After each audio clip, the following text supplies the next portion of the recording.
Good evening, Demon Phil Comics in More New Jersey here. Got another interview for you this evening. We're preparing for that right now. If you are in here and you can hear and see me, if you'll let me know in the comments so I know everything's working fine on that end. And then also, if you're in here, if you'll go ahead and start sharing this out so we can go ahead and get some people in here, and then we will get started here in about 2 minutes.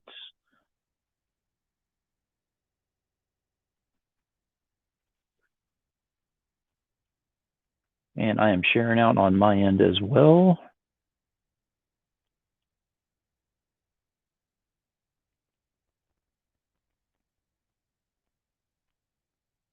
Hope everyone had a great day today. It was incredibly productive. I know my day has been amazing. It's been busy. It's been productive.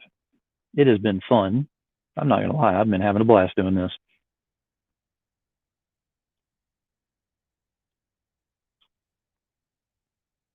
And just take another minute here to go ahead and get everything set up.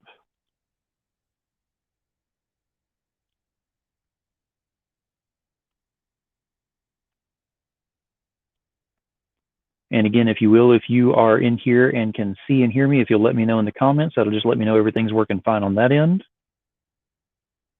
And then we'll be starting this bad boy up here very shortly.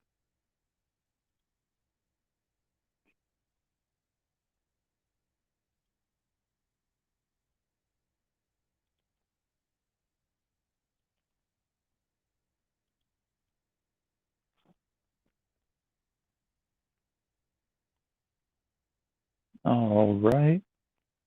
Hey, Phil, welcome to the show. Appreciate you being here.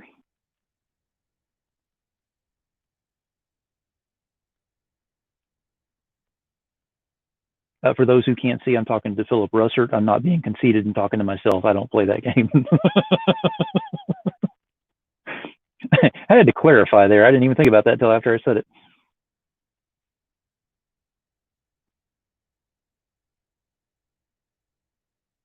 All right, we're going to clear this banner and go ahead and get this puppy started. All right. Demon Phil, Comics in More New Jersey, here with yet another interview tonight. Thank you for being here, that everybody is here.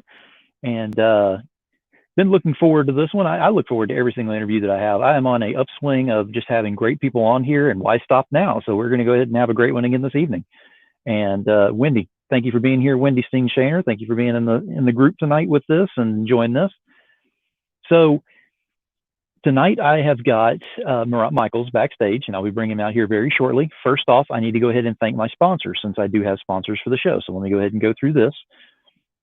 First off, I do have Sub-Zero Mission, which, as everybody knows, is a very huge one with me, because that is the one that actually literally saves lives. So they go out during the winter months in their area and go ahead and hand out coats, gloves, sleeping bags, I mean, all kinds of things to the homeless, especially the veterans, to go ahead and help them survive through. So it's a big thing for me. If you don't know anything about this, look on my page on either YouTube or on Facebook. You will find information on there. If you want more information or you can't find it for whatever reason, you need to go ahead and just send it directly over to me, and I will put you in the right place. So yeah, Sub-Zero Mission, definitely. We've also got Totally Rad Comics. We have got Codex Entertainment, which is going to be coming out with Lily the Demoness 4, should be coming out this summer. So be looking for that one. And then we have got Third Empire banner, which is here, which Mojo Rising will be coming out June 2nd on Kickstarter. So be looking for that one as well. And those are our current sponsors. I believe I have another one, but I'll be announcing that, I believe, tomorrow. Got to have some mystery on this show. All right. So without further ado, we're ready to get this puppy started. So tonight I have Marat Mychaels on here. And I've been looking forward to this because I'm actually a fan of his work as well, which a lot of people are. And backstory is, I kind of got started into his things because he kind of helped me to get a cover whenever he was at C2E2, I believe. In that there was, he was there, and then two of the other artists were there, and they all three signed the book, got it to me and everything. You know, I purchased it and sent it to me. I'm just ecstatic that I actually got the book with 3 signatures on there. So I love it. And that's my first ever Do You Poo comic. So I'm kind of hooked on the thing now, and that's me. So fangirling aside, let's go ahead and bring the man of the hour up in here. This is the king of homage. This is Marat Mychaels. Hey guys, how you doing? Hey, Marat, thanks for being on the show, man. Appreciate you being here. My pleasure, buddy. Hey, we got a few things that I'm going to ask you and everything, but in the rare event that whoever is watching this or will be watching this later, they don't know who you are, let's go ahead and give you some time to say who you are, what you do, and where to find you. Well, you can find me on Facebook, Marat Mychaels, Instagram, Marat 1200, and Twitter, Marat 1200 as well, or Marat Mychaels. I hardly ever tweet, so don't even worry about that. Hey, Wendy, how you doing? Phil, where's my 7-Eleven food? Phil Russell, not you. Yeah, Russell said something about the 7-Eleven food. I haven't even gotten to that point yet. We'll get to that. So I've been in the industry close to 30 years. I started off as Rob Liefeld's assistant right out of high school. And then about a year and a half later, I was the first Image Comics rookie. So I did a book called Brigade. It was the first non-Image founder book out. Worked for Image for a long time. And then about 7 years ago, started a company called Counterpoint Comics. Started with a book called Naughty and Nice. And then we did a little parody book called Do You Poo? And what started off as a little goof between me and my buddy, co-writer Terry Sala, kind of turned into this thing that just keeps growing. So we've expanded into doing other parody books. We have Hardly Thin. We have Bad Girl Apocalypse, which makes fun of all the bad girls. We have obviously Do You Poo? And we just did a new one called the Tigumverse, which Tigum is Tigger as Venom parody, and we just did that one, as well as a bunch of serious books that we publish. The big one being Pray for the Sinner, which is kind of one of my babies as a writer, and bringing back a character that I actually did in the mid-'90s called Blindside. That's currently on my to-do list. Nice. Hey, Tim, how you doing, bud? So that's kind of the short Marat Mychaels history right there. Yeah, and the first Kickstarter that I ever got involved in was actually Pray for the Sinner. That was the first one that I ever pledged for, so I've got that one.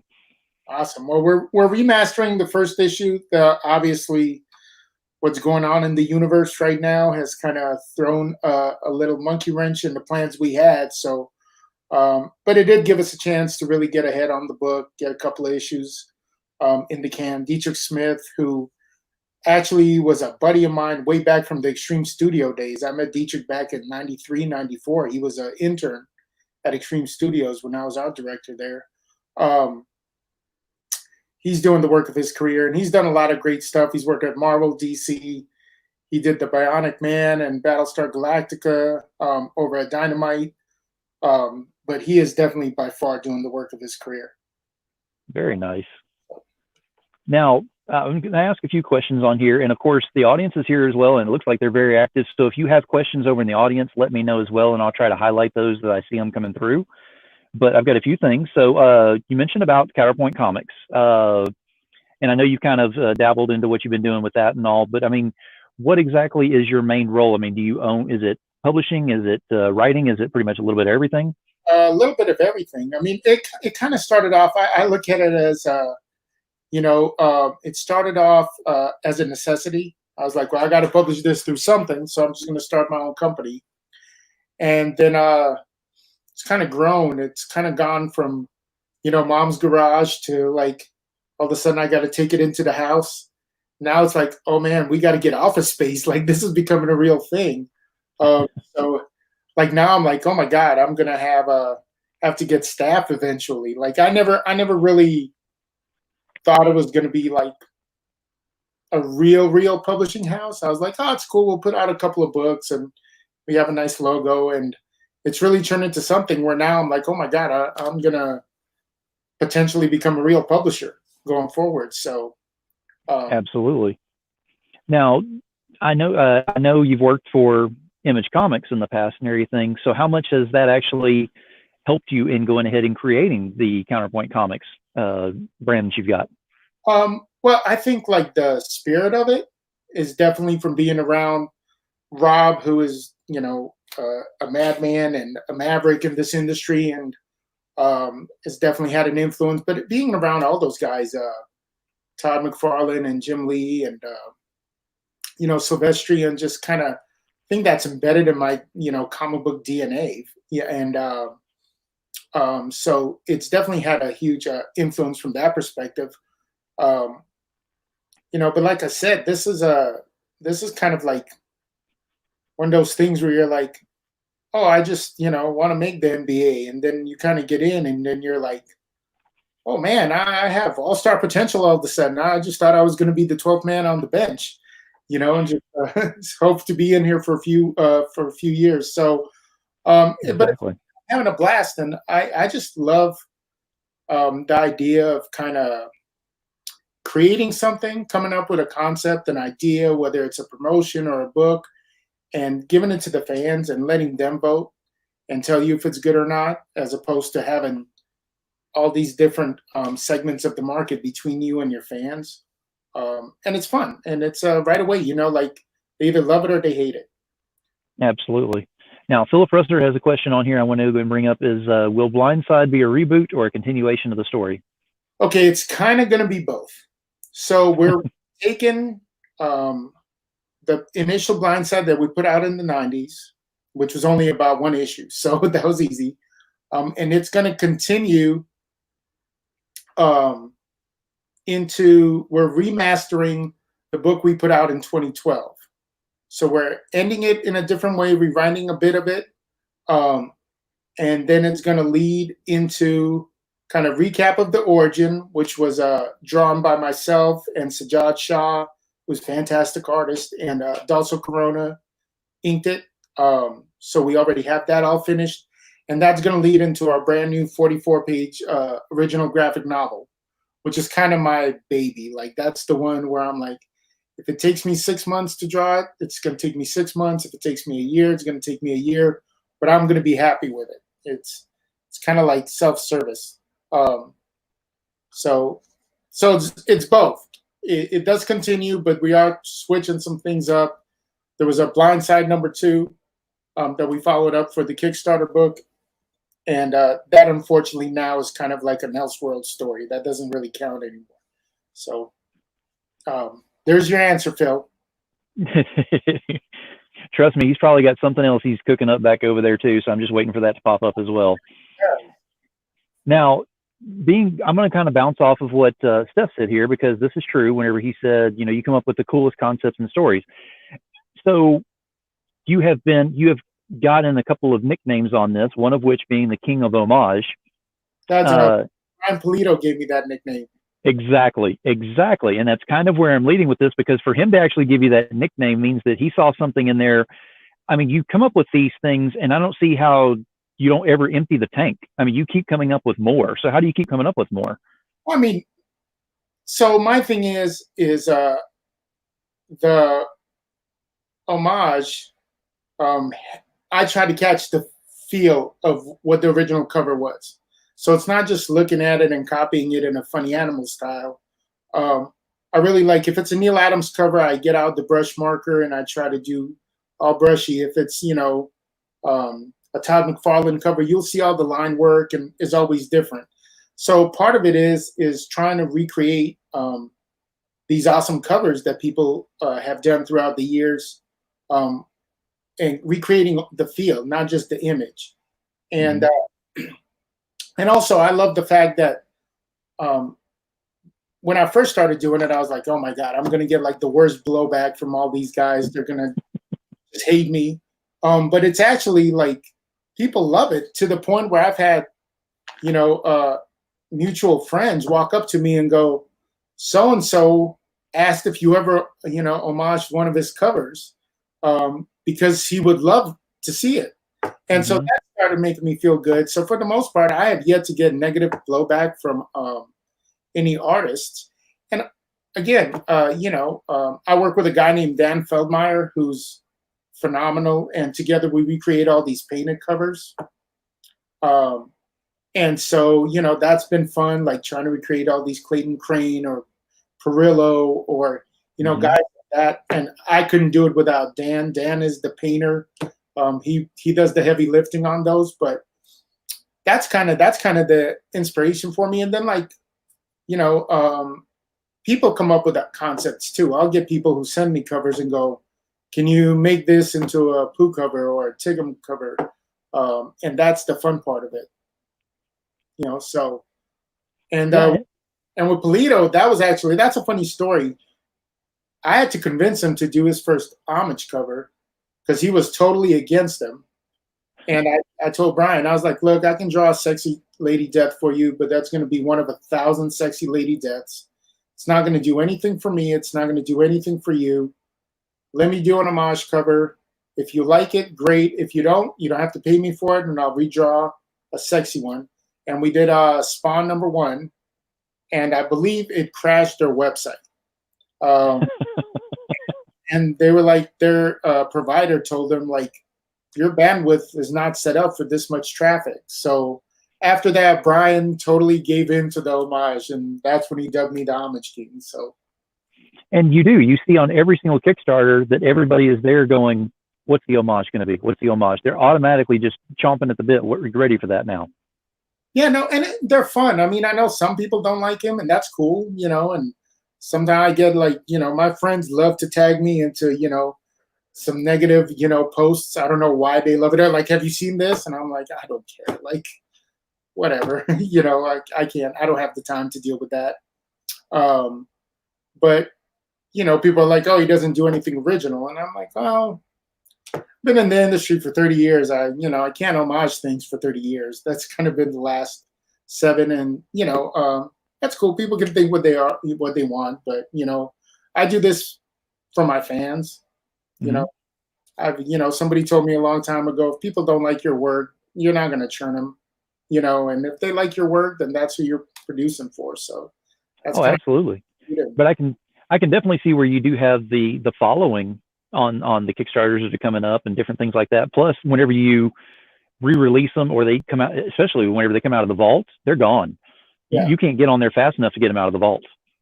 No, and we do like, part of, I think, with the appeal to my books, especially the Deepu and the Tickum stuff, the Tickumverse, is we do very limited numbers, and we number all our books. They're serial numbered, so it's not like we go, oh, there's only 50 of them in existence, and there's 300 of them out there. Right. You're never going to see 2 number 23s or 2 number, 46s or whatever. You know what number you have, and it helps maintain their value. And I'm very, I'm a collector, myself. So I'm very conscious. I don't want you dropping, I'm not selling you $4 or $5 books. They're $25. Mm-hmm.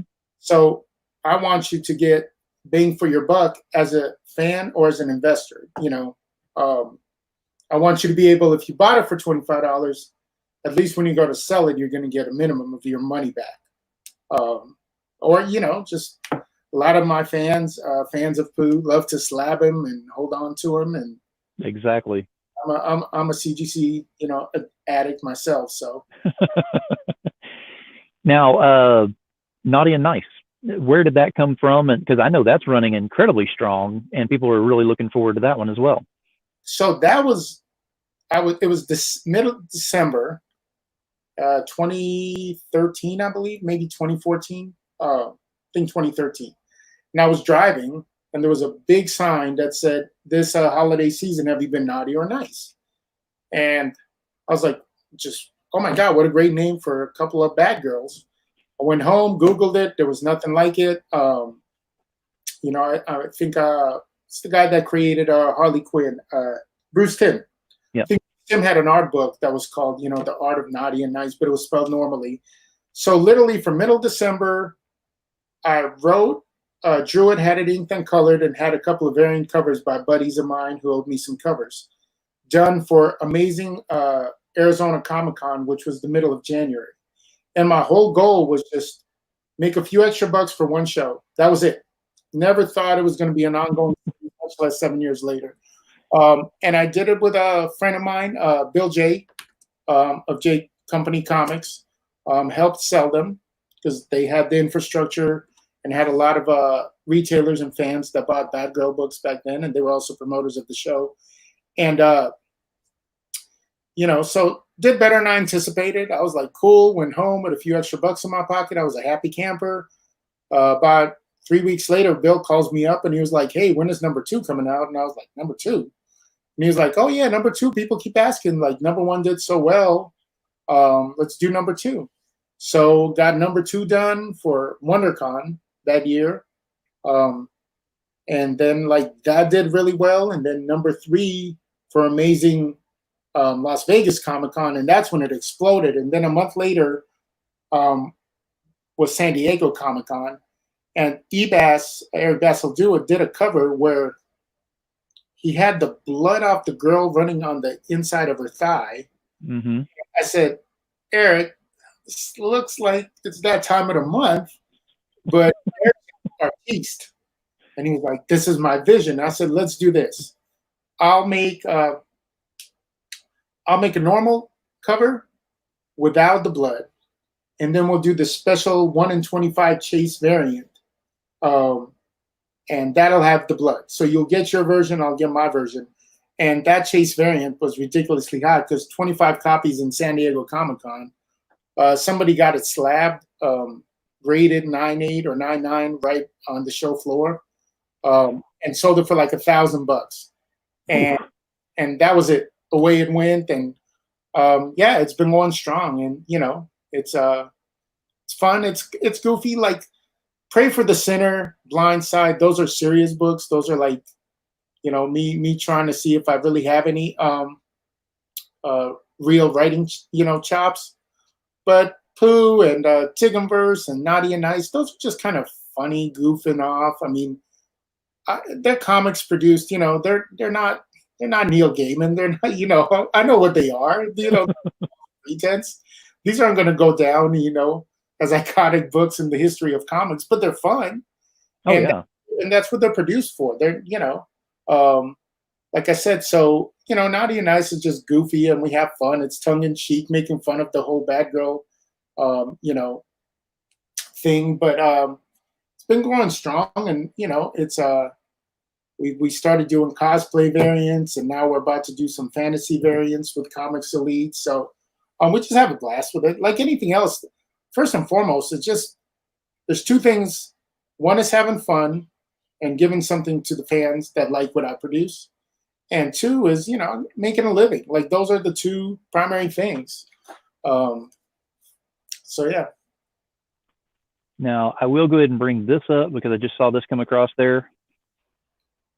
Jim Noble said, yeah, that's awesome. And Jim is having a lot of, success with his stuff, and I'm very happy for him. We talked a little bit on Facebook, and I'm waiting for the book. He said he's going to send me the book, so I want to see it. And that's the cool thing. I mean, honestly, like right now is such a great time to be a creator. Yeah. And you throw it out there, and ultimately, like, it's going to work or not. If you feel you have the chops, good for you. Like, there's, we laugh, me and Brian Polito are buddies, and we laugh all the time. I always tell him, I stole your formula. I kind of looked at your game plan and try to follow it. And,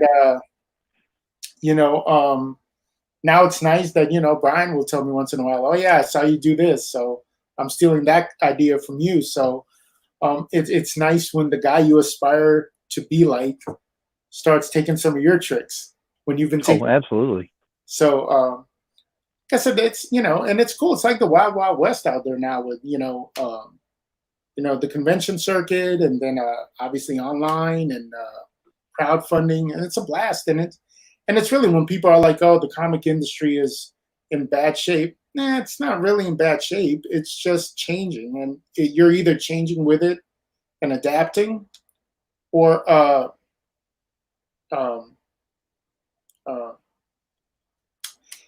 or you're not. And if you're not, it's not the industry's fault. The fans are there. I mean, you see some of these Kickstarters that are out there, or Indiegogo campaigns, or some of the live sales, and see the kind of money that people are making on live sales. The fans are there. You just got to give them what they want. Absolutely. Absolutely. Now, we've talked a lot about some of the different things you've done and some of the contributions you made to the comic industry and all. So I'm going to go ahead and ask you, what's been your favorite piece that you've done? Like single illustration. Yes. Ooh, that's tough. I usually like my work for about 15 minutes after I'm done. And then after that, I find everything that's wrong with it. uh, gosh, I just finished a Snake Eyes cover for Snake Eyes Dead Game #1. It's a Comics Elite variant. Super happy with that. Um, and um, that I'm happy with. There was some I did a about 5 issue run on Deadpool Corp back in the day. There's still stuff in there that I look and I'm really happy with. Um, Again, I'm a work in progress, so I'm happy, like I said, for about 15 minutes, and then I find something wrong with it. You know, exactly like Steph just said. My next one is my favorite one. Not always, but it, it will be Blindside because that is like a labor of love. Like I've gotten to the point where the counterpoint machine is running relatively smooth, um, so I can now take some time and actually produce the book I want to produce. And again, this is going to be like, this is what I did. People are either going to like it or not, but I'll have me a nice hardcover book that I'll be able to look at fondly someday, or as soon as it's done. Exactly. Exactly. Now, on the flip side of that same question, what's been the most challenging piece that you've done? Oof. I've done a few naughty and nice variants where other people kind of throw the concepts out and just don't like the ideas, and it's kind of like when you're a tattoo artist and people are like, I want this on my ribs, and the tattoo artist knows like this is not going to turn out well, no matter. There's been a few covers that are just awkward, and I never, the customer's always right, so the retailers were happy, but there's a couple naughty and nice covers out there that I'm just not very happy with. They just didn't. They never clicked, and so that's probably the most challenging ones. Yeah, absolutely. Absolutely. Now, with the current situation, everything that's going on outside, we can't get outside to do the cons and everything. I like to ask my guests every once in a while this question is, what's your most memorable con moment that you've had? Ooh, there's been a few. I mean, in 30 years, San Diego Comic Con 2017, 2017 or 2018? 2017. I was doing a Extreme Studios panel that Robert Kirkman was a moderator of, and my fiance Mandy is a huge Walking Dead fan, and she didn't know it, but only people that knew is me, Kirkman, and Rob. Um, I proposed to her during the panel, but it's because Robert Kirkman called her up on stage, and she's awesome because she loved it. I was like, it's kind of cheesy, but whatever. I think she'll dig it, and she absolutely loved it. So that was definitely memorable. Last year at Amazing Las Vegas Comic Con, I went into the green room, and George Perez was there, and I've known George for a long time. He's one of my favorite artists, one of the sweetest guys ever. And I said hi to George, and I was just going to leave him alone because I know he'd been tired from signing all day, and he called me over and just wanted to chat for half an hour. And I was like, I don't care if there's nobody on my table. I'm going to sit down and talk to George because I love George. So that was an awesome moment. Meeting John Byrne for the one and only time. I'm a huge John Byrne fan. I'm a child of the '80s as far as my comic book reading goes, and I always heard that John's a rough around the edges guy, but I met him and must have caught him on a really good day because he was a total sweetheart. Talked to him for about 10 minutes. He was super nice, and I never want to talk to John ever again because I had my experience and it was awesome. So that was a blast. It's to me, it's meeting guys, my childhood heroes, and being able to interact with them. And you know, I know it's been 30 years, and I know I've had some success in this industry, but um, I'm still like a little kid when I meet certain guys, and especially like I met Joe Jusko at a convention about 5, 6 years ago, and I was sitting next to him, and he started talking to me, and he was like, "Oh, I like your work," and I was like, "Joe doesn't know who I am." Like he's being super nice guy. He and his wife are extremely nice people, and but then he like goes, "Yeah, I like your work on this," and then I was like, "Oh my god, he actually is familiar with my work." Like that's amazing. That's for me, that's really exciting stuff like that. So those are the kind of experiences that I really hold on to, and they're awesome. Absolutely. And you kind of touched on where I'm going to go with this next question here just a second ago, whenever you were talking about some of your interaction with everyone else. So my question would be, I know you've worked with a lot of different people on different projects and everything. Who is the one person you have not worked with that you would absolutely love to work with and make like a dream team effort and create something? Uh, Gosh, that's tough. It's probably mostly inkers because I love to see my work inked. Terry Austin, who's my all-time favorite inker. I know he's in retirement. I'll never get that chance. I beg Scott Williams all the time to ink one thing over me, just for myself, not to be printed. I would just love that.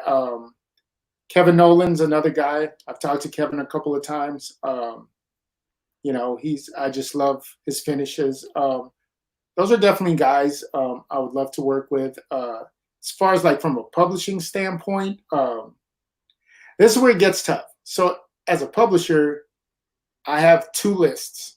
I have what Marat likes as an artist and a fan, and what Marat knows sells to the fans. And so as a publisher, I have to be in this column all the time. But then there's artists over on this side that I'm like, oh, I just want to get a cover by that guy. I don't care if it sells or not. So yeah, those are the guys. And if the company gets a little more successful, I'm just gonna go out and hire guys to draw covers just so I can see my characters drawn by these guys. So that's probably, yeah, that's it. But it's usually inkers because I love to see my work kind of. When I was young, I was like, follow every line I put down.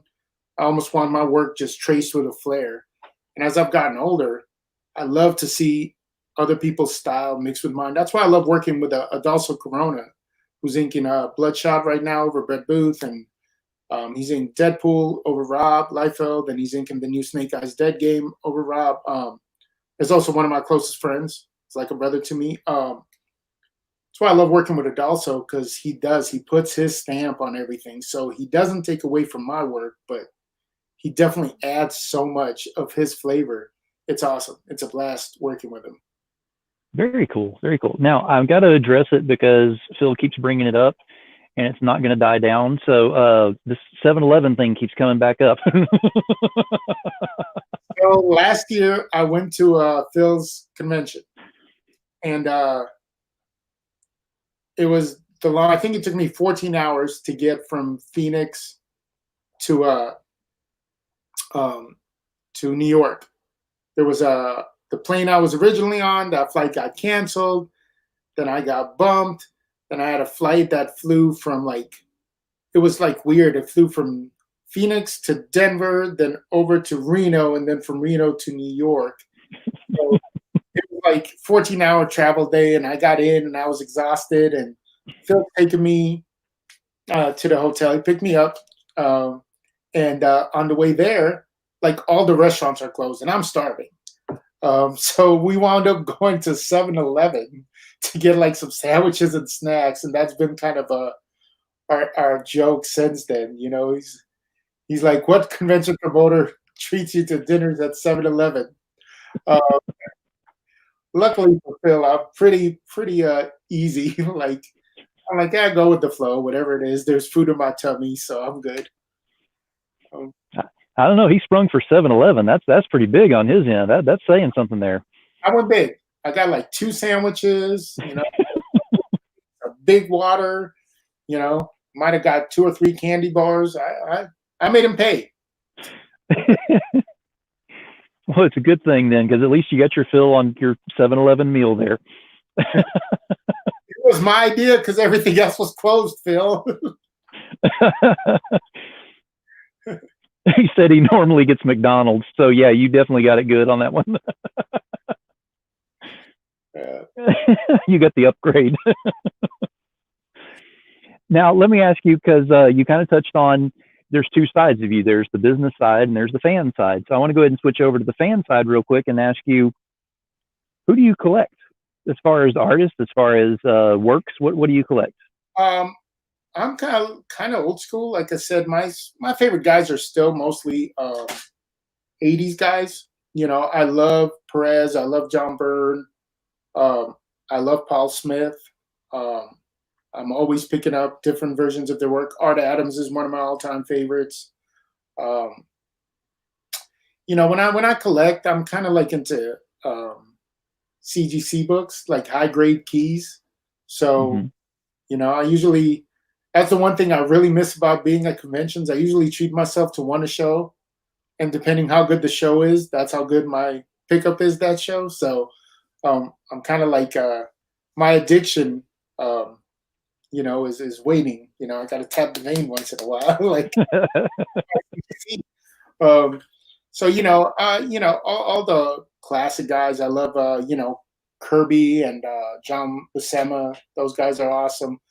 Mark Silvestri is one of my favorite artists. I'm always picking up old obscure Mark stuff from the 80s. Like, here's the Conan issue that he did. Oh, here's a Cloak and Dagger issue that Mark did a fill in on. Stuff like that. So, I collect that kind of stuff. I like a lot of the newer guys too, but the digital painting. Like, I personally love like line art and storytelling. That's the stuff that really gets me. Like the digitally stuff, or even the classically painted stuff, is amazing. Absolutely fantastic images being created, but it's not what speaks to my soul personally. So to me, it's always like, stuff like that. Walt Simonson, his Thor run, Michael Golden. Those are my guys. I'm a big believer. Whatever has an effect on you when you're young, that's what you're always going to react to. Exactly. And, I definitely react to those guys. And it does. It actually has more or less like of a calling to each person, because whereas you go and open this book at your LCS and you go and look through it, it may have gorgeous, artwork, the lettering's perfect, it's very fluid in the panels and everything, but it's just not speaking to me that much. And then I'll go look at this other one over here and go, wow, that was even better. So it does kind of speak to you. Well, I think, like, to me personally, just my opinion, comics, as an industry, we've never had better illustrators, but we're lacking a lot of comic book artists. These guys can draw amazing, but there's a certain energy and lack of telling a story in an exciting way.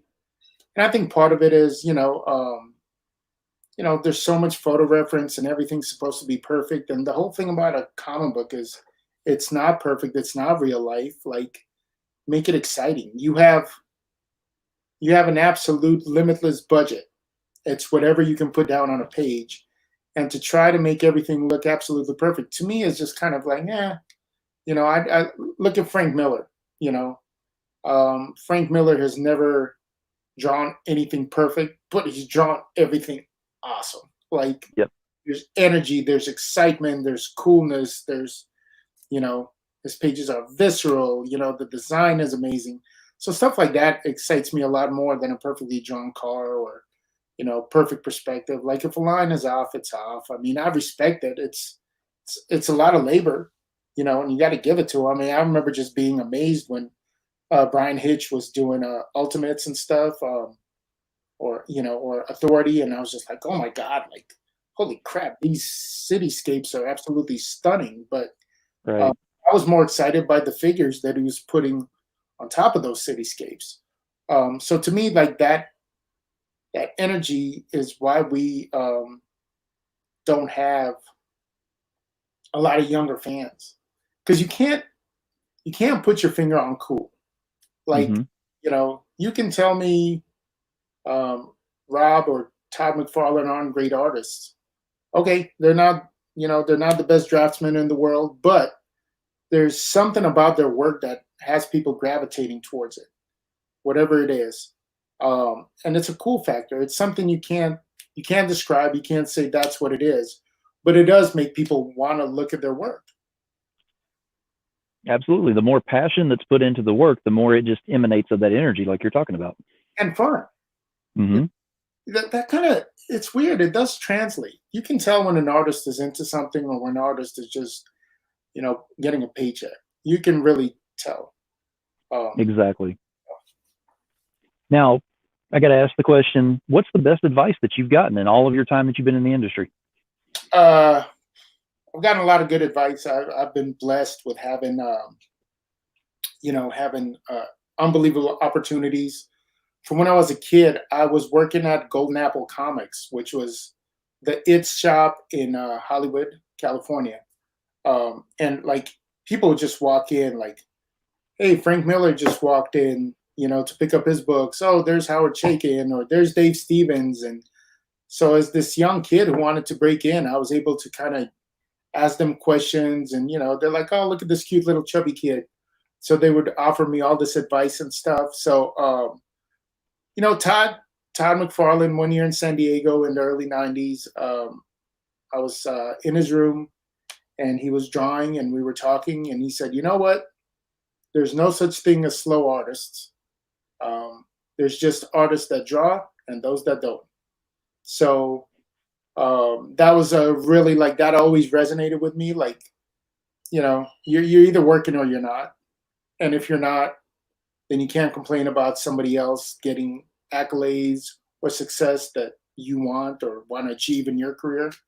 Um, so that was definitely one that resonated with me. The advice about working for your fans, not worrying about the people that don't like your work. That was from Rob, who's taken so much crap. You know, um, that's not advice. That was just a color suggestion.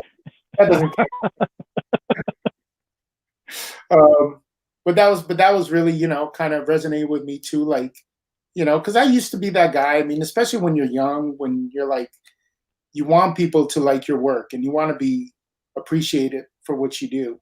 Um, and when I was young, it was like everybody who said anything negative about my work was like, you know.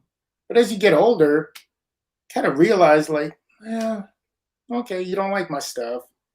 Sorry, don't buy it. You know, there's a lot Yeah. of guys that post things on the internet and go, "This is awesome," and I go, "I think that sucks," but I don't feel the need to post that it sucks. I don't need Right. the need to disparage a particular book or a particular artist. Um, I just go, okay, he's not going to get my dollar. That's it. I vote with my dollar. I don't like it. I'm not buying it. Uh, Mm-hmm. I want that creator to make money and be able to feed his family and be happy and be successful. Um, so you vote with your bucks. So that was kind of a thing that Rob kind of told me, because I asked him, I was like, "How do you deal with all this?" Like, you know, um, and he just told me, like, "I don't worry about it. I worry about the people that appreciate my work and keep it pushing." And that was really good advice. And it definitely does make a difference. And you just kind of tune out the negativity and go like, "Yeah, let success be your guide." That's kind of, you know, Absolutely. Absolutely. And obviously the advice is working for you because now you may not be a millionaire. You may be hiding it very well. You may be, flaunting. I don't know what kind of car you drive or, what kind of house you live in or anything like that. it's Santa Fe, baby. But you also don't act it. So that's really cool too, because you don't have that mentality of, hey, bow before me because I'm already up here and you're way down here. You're still talking to all of us that are right here with you. You know what? I think it's funny when guys act like celebrities at a comic convention, because to me it's like you're not really a celebrity, because the minute you walk out this hall and into the street, nobody knows who you are. until you're that, you're not really a celebrity. You're just a celebrity in this little bubble. And again, I appreciate that I'm able to do this for a living. Like as a 12, 13-year-old kid, when I decided this is what I want to do, like the fact that I was able to, um, achieve this. And this is not an easy industry. Like this is an industry that, you can be hot for a second and then it completely chews you up and spits you out. That's why you see guys come in and then they're around and then all of a sudden you never see their names again. It doesn't pay great um, for the amount of work you have to do if you're just kind of a pencil jockey on a mid-level Marvel or DC or Dark Horse book. You make just enough to get by. Nobody's getting rich. Um, so this is a tough industry. And the Mhm. fact that I've been able to do it for 30 years. And also, when I got in, I was 19 years old. I was riding that image wave. I thought that success was going to be, forever. I was like, this is awesome. Like, I'm making great money, especially for a 19, 20-year-old. Holy cow. I Mhm.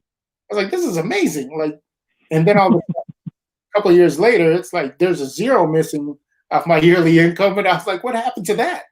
Like, where did that go? Um, so just the fact that I had that experience early and then later on in my career, being able to kind of actually have the most success I've ever had, um, both creatively and financially, it's a blessing, and I appreciate it every day. And I'm also like, no fan, no career is kind of my thought. Like I can feel myself go like, oh man, I came up with this concept and people gave me, all this love and they supported it financially. And I can feel really like, oh, it's me, it's me, it's me. But honestly, like in that statement, it's not really me. It's people loved it and people, gave me their hard-earned money for it. So I'm always well aware. And the minute I get a little out of hand, my fiance Mandy is quick to put me in check. That's very good. Now you're talking about. I'm gonna go ahead and bring up because I actually have a picture here that I'm gonna show because you had sent that to me earlier. Because you're talking about some things that you're doing within the business that actually kind of help out and things. But this is something that you and I have discussed prior to coming in here.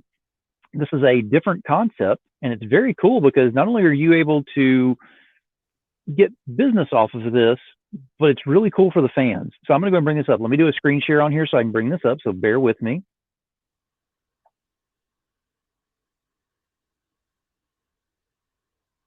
All right, it's coming up. There we go. So you've got this coming up where it's going to be with the Clan McDonald. And if you want to go ahead and talk about this, because this is very interesting. So, because we print our books digitally, which is different from offset printing that Marvel and DC and Dark Horse does, um, we're able to produce books at an extreme speed.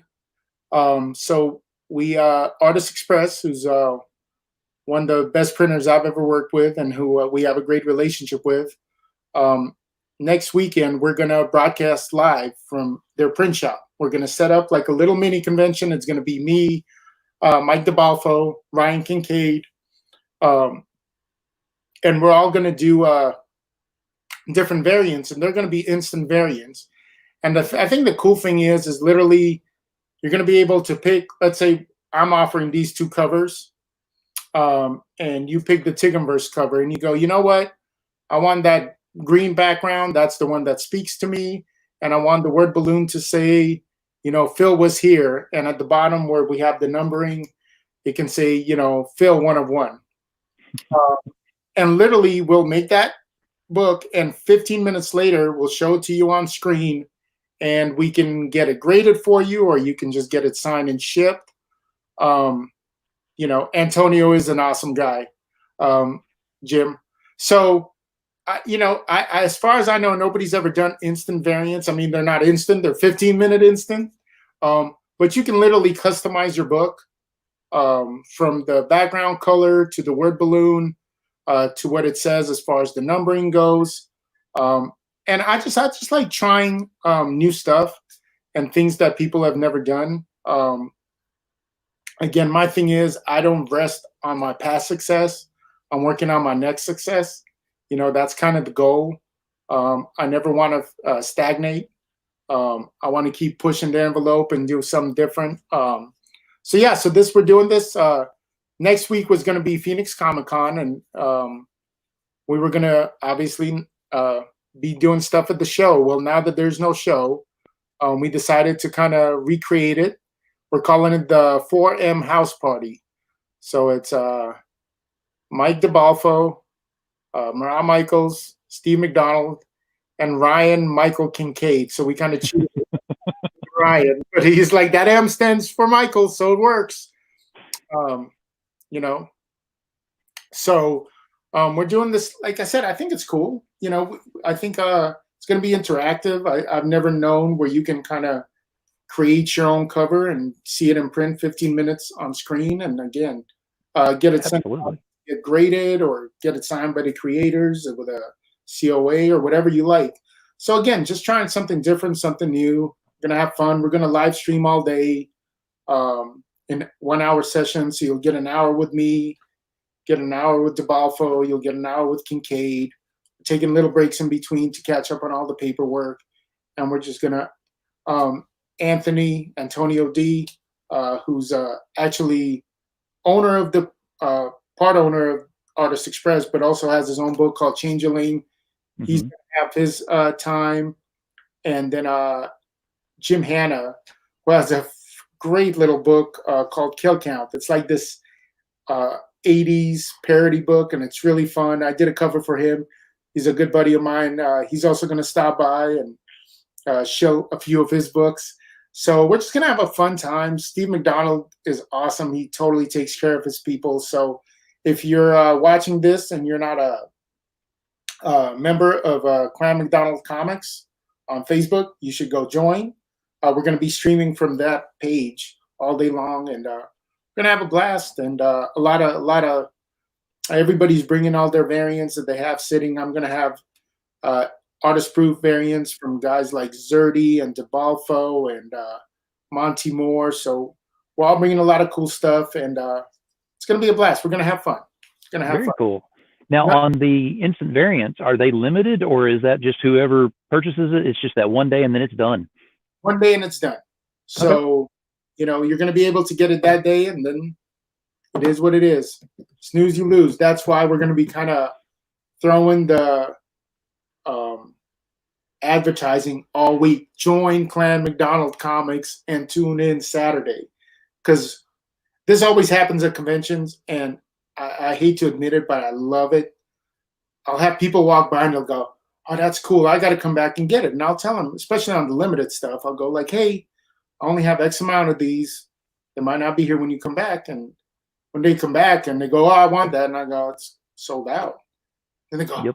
Oh, really wanted it. And then they walk away. And it's a bad part of me. But inside I go, yeah, you missed out. You should have bought it when you had a chance, sucker. So.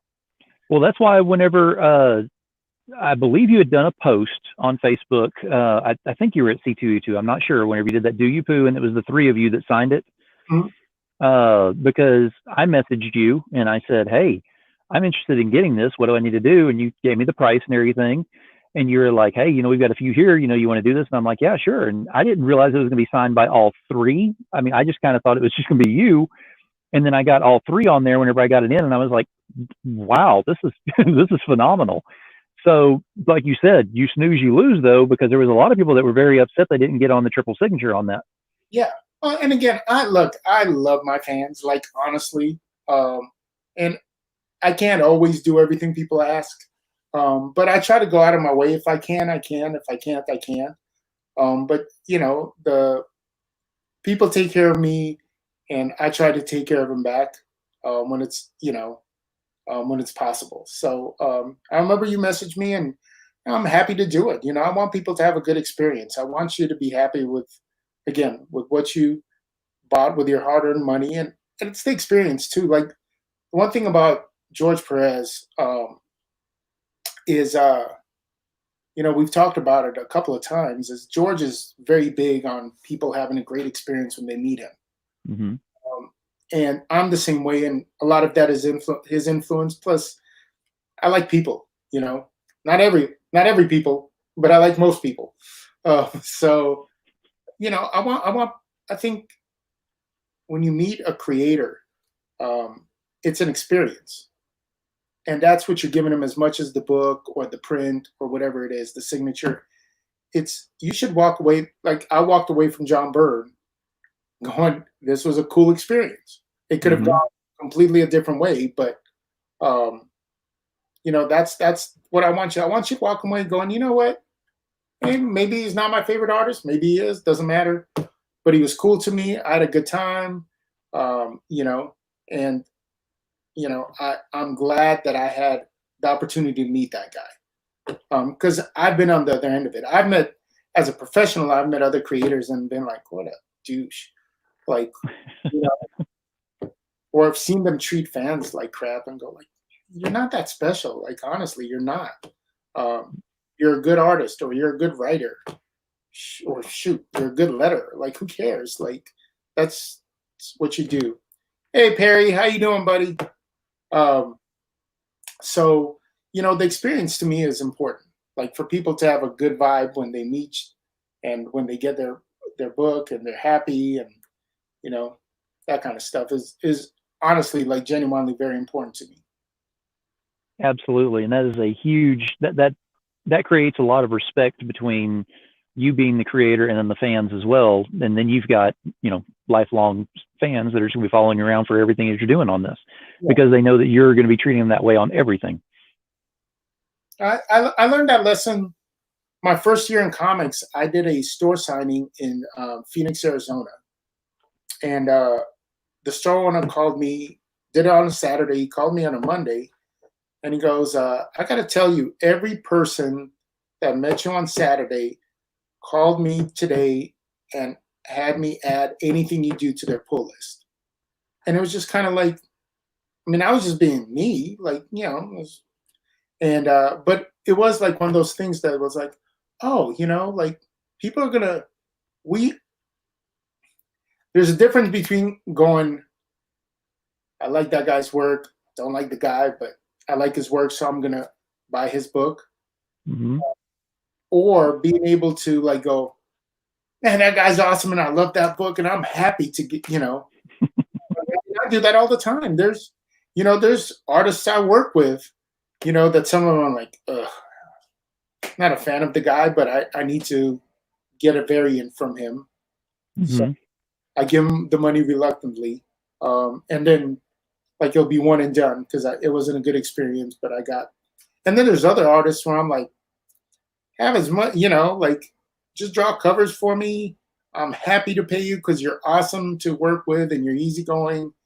And so I think that's part of it. It's like we all do that. We all spend our money, and sometimes you're happy to give it, and other times it's reluctant, but you want the product, or so kind of Absolutely. early on. Absolutely. Now, I've got to ask, what's in the future? What do you have going on in the future? I mean, we've already talked about the 23rd. Is there anything else that you can, go ahead and give us any information on that's coming up?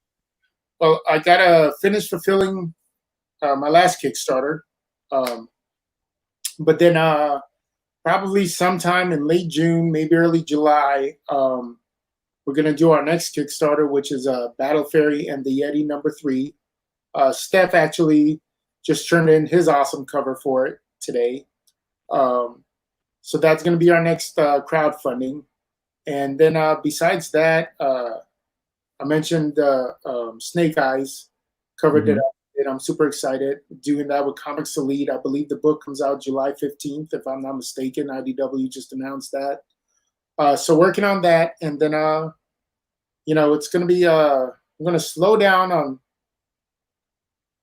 artists producing covers because I have a lot of retailers now that are calling me up going, hey, I got this guy doing a cover for me, is he approved? Yes. So I'm going to slow down drawing a lot of covers so I can really focus on Blindside because I'm super excited to actually draw that book. Absolutely. That sounds great.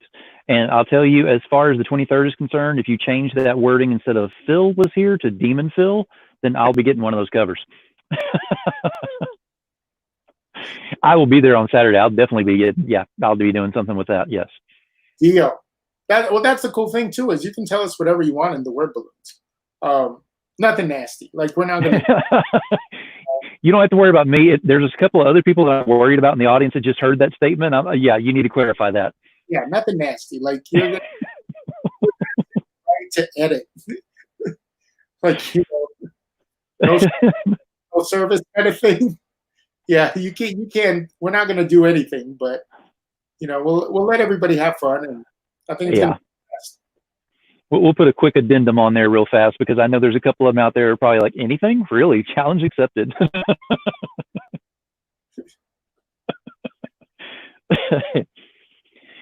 Well, Marat, I could keep you on here all night going over all this and everything. We've had a blast with this, and I know you've got other things that you need to take care of as well, and I certainly appreciate you taking out of your time to be with us here tonight and discuss some things. If you'll give us a last audible shout out on where we can find you, man. Again, you can find me on Facebook. It's probably where I'm most interactive. That's Marat Mychaels on Facebook. I'm pretty active on Instagram. I got to get my game back up. And that's Marat 1200 on Instagram, or Counterpoint Comics on both. Follow us. I am getting better about my social media. That's the other thing. It's like, on social media, or do I draw this? And so usually drawing is winning out. But I am going to get better about posting more consistently. So absolutely. And go join Clan McDonald Comics on Facebook. And May 23rd, we're going to be Facebook Live all day from that page. Again, it's me, it's Mike DeBalfo, it's Ryan Kincaid, it's Antonio D, it's Jim Hanna. We're all going to have variants, and we're going to have a good time. You're going to see a lot of stuff that's hard to find, so come hang out. Absolutely. Thank you again very much for being here. I've enjoyed having you on here, and looking forward to hopefully having you on as a guest again, once you get closer to maybe your Kickstarter launch or something. Deal. I'm in. Absolutely. Thank all you guys for joining and watching and commenting, and I'm sure I'll see you all on the 23rd. Oh, yeah, absolutely. Thank you very much, Marat. Thanks, Phil. All right. Hey, Marat Mychaels is on here tonight. We had a blast with this. I knew it was going to be fun, and ended up being a little more fun than I expected on there, which is always a good thing. We kept it fairly clean in here, so I appreciate the fans that are in here for doing that, because I know I had a couple of them in here I was a little worried about, not naming any names. Steph Wilson, Russell Allen. Anyway, allergies. I don't know what it is. Anyway, I always have a closing statement. Tonight's not going to be any different. As you know, if you've watched any of these before, I don't script anything with my closing statement. I simply learn as I go along with the interview, and that's exactly what I'm doing with this. Tonight, it's very simple. It's very straightforward. It's very serious, is positive energy. Now, Marat brought it up several times about the positive energy aspect, that you got to have the positive energy in order to get positive. You give, you get. So if you give positive, you get positive. And that's what he's learned in going through this industry. He's been in here for 30 years, and it's worked well for him in the process. Now, I want to go ahead and go a step above on this one if we can. So there's positive energy within the comic industry, and that's what we're all here for and enjoying this talk and everything with this. But what about life in general? What about how you treat others? What about how you say things out loud that sometimes you think, oh, there should have been a filter there, or something along those lines? So maybe it's time to go ahead and look at and see how positive you're being and everything. I know that current situation being what it is outdoors is making everybody absolutely insane, because it's been too much time being indoors. But should it change your positive attitude, or should you adapt to your positive attitude? Maybe something you want to think about on that. So again, positive energy, you give, you get. Keep that in mind. So until next time, and that'll be happening all this week, so look at my schedule on that. Thank you for being here. I've enjoyed everybody being here. Demon Phil, Comics in More, New Jersey. Keep it indie, y'all.